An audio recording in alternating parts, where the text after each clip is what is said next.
Hello everyone. Today's episode is about Auth0 applications in my 4 episodes series about Auth0 as identity provider, which I am using in my briefcase application. In my TLDR video, I had mentioned four important components of Auth0 which are needed for a successful but simple auth flow in any front-end application, and those were connections, universal login, applications, and APIs. And in this one, we are going to talk about applications. So let's jump into it. How we get to application is from this left navigation menu, and let me talk about what an application is. Application is Auth0's representation of your actual applications. For example, you have a React application and you want Auth0 to handle the login flow for it, then you will need to create an Auth0 application to represent your real application. And how do you tie Auth0 application to your code, React code, or any other application is through this client ID. So let's jump into creating a new application. There are 4 different types of application. These 3 are for user-centric applications, whereas the last one is for machine-to-machine, which is slightly out of scope of these tutorials.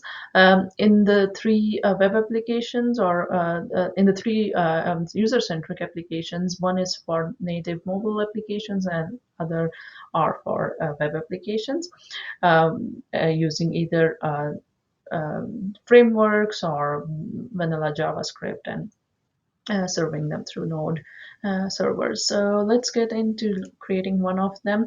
Auth0 have done a great job of providing tutorials for different frameworks, so I'm not going to go into the details of how to actually set up this application. These tutorials are really detailed and to the point. So once you follow those tutorials and your application is created, you will you can then choose and make some addition to it.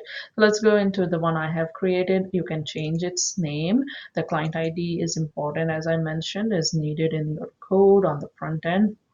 There are some logos you can set, and there are some information which you have to set correctly, and that is covered by Auth0 tutorials. So I'm not going to cover those. So let's get out of here. And what I want to talk about is these two. So connections is the next thing I want to cover here.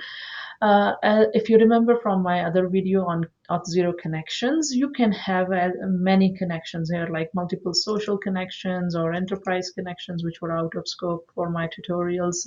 And then you can also have passwordless through email or through SMS. And also in today's tutorial, I covered that you can have multiple applications in your Auth0 tenant. Now, on each application, you can have a subset or any combination of available connections. So for example, one application could have just the social connections, and another one could have just the passwordless, and the third application could have all of them. So that's a pretty powerful feature. And then let's get into this login experience. This is slightly confusing. Basically, what this section talks about is like it's the what type of users are going to use your application and how will they interact with your login screen. And it's either your application is built for end users, in which case you should use individuals, or your application could be serving a B2B client or a B2B2C client, in which case you would probably want to go with these business users, because this is where they will be using either an enterprise or a workspace method to log in using their emails, employer provided emails. Well, let's go into and see how the universal login looks on my briefcase application. And that is accessible through here. This is for the one I just showed you, and that's it for today.